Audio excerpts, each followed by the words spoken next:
So is there any hack or some catch which you recommend everyone who is applying for US visa? What is something that they should do or keep in mind? Something that they wouldn't know. So if you don't get an H1B, right, I wouldn't call this a hack. I mean, basically legal ways for you to kind of explore or think about. There's another path within the H1B called the H1B cap-exempt. So there's two types of H1Bs for people who don't know it. There's cap subject and cap exempt. So cap subject is basically the category of H1Bs that's subject to this 85,000 cap. There is an exception to that, which is if someone is working in, let's say, a non-profit or research institution or higher educational institution, stuff like that. In fact, there are a lot of people, my friends who I know, they are working in Stanford Healthcare. Now that is classified as like a research institution. So the government has basically said that if you're working in any of these types of institutions, then you don't need to worry about, you don't need to count under the cap, the 85,000 cap. So then you apply and you instantly get approved for that if you meet the basic qualifications of it, right? Like the salary qualification, stuff like that. There's a few things. But then most people are not that. Most people don't fall into that researcher category. So they anyway come under the cap subject H1B side. But if they are able to find jobs which are cap exempt, meaning in research institutions and all that, then you may be able to, apply for this lottery-less H1B. And the weird part is the lottery happens once a year. It happens around this time frame, right? Like March, April, May. That's called the lottery season. That's when a lot of people are like, anxious. It's like, hua ki nahi, and all that. But cap exempt H1B, you can apply at any point in the year because it's not subject to a lottery. Of course, there's a catch in that also. First of all, the cap exempt institutions who are research institutions or non-profits, etc., they don't pay that much as these other places. So you end up settling for lesser pay. The second thing is you are not able to kind of jump quickly into a cap subject employer later if you get another job. So you are stuck with only this line of people, and for that again you have to go back to the original process again.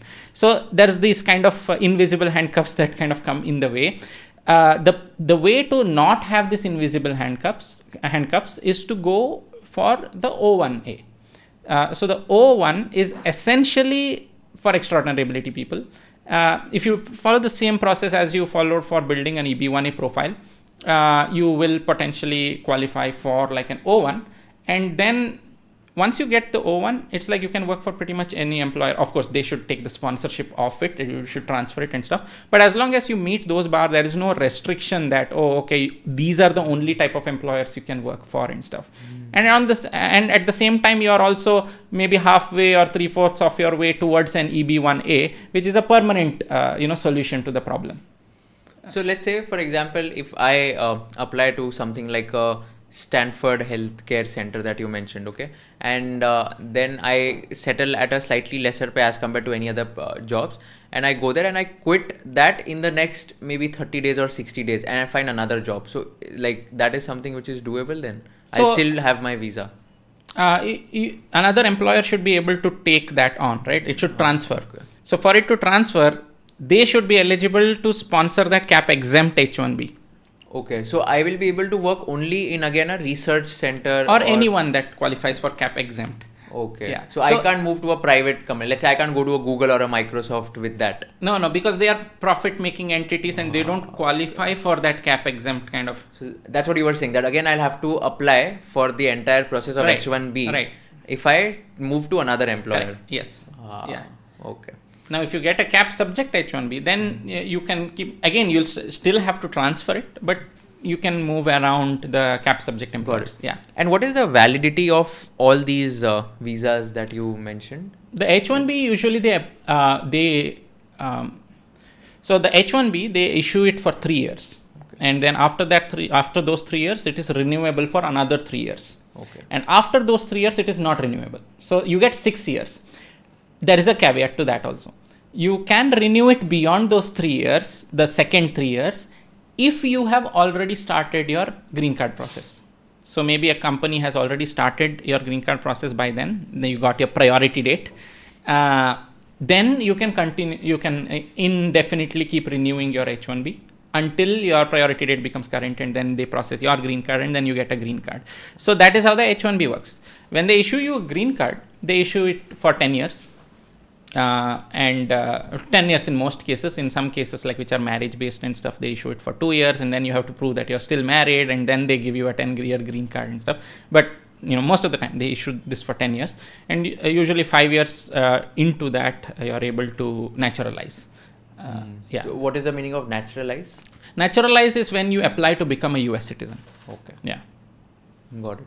And B1, B2 is also of 10 years, right? The B1, B2, visa. The visa stamp itself is valid for 10 years, but then every trip that you make is should not exceed 6 months, 180 days. There's a way to internally extend that to make a trip like about a year, like get another extension or something. But generally speaking, you are expected to leave. So whenever you go in like F1, B1, B2, J1, like all these types of visas, there is this question of intent. Is what is your intent? That is why whenever you go for a B1, B2 interview or you go for an F1 interview, you need to take enough proof with you that you are going to go back. Which means if you show like some weak financials, etc., then they will presume that you intend to go and settle there. The burden of proof is on you to prove that I will not be settling there. I have things to come back to. I have enough financial means to support my stay there that I'll not even need to work there while I am there. So the intent is to come back. The same intent gets checked even not just at the visa phase. It also gets checked every time you try to enter the US on those visas. It's like, okay, do you have enough, whatever, right? Like, are you displaying any signs of an imminent, overstay? Got it. And in a green card, you don't have to prove that intent. In fact, it's the ulta. You have to prove that you are actually staying there.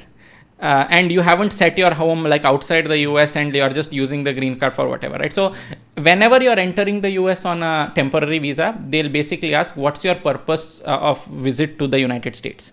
If you are entering on a green card, the question they ask is, how long were you out for and why? Got it. If you learned something new from this video, do share it with your friends and subscribe to this channel so that we can bring you the best content possible. Also, if you want to watch this entire episode, click on the link in the description box and you can go to Kushal Lodha YouTube channel and watch the entire podcast episode. Thank you so much for watching this and have an amazing day.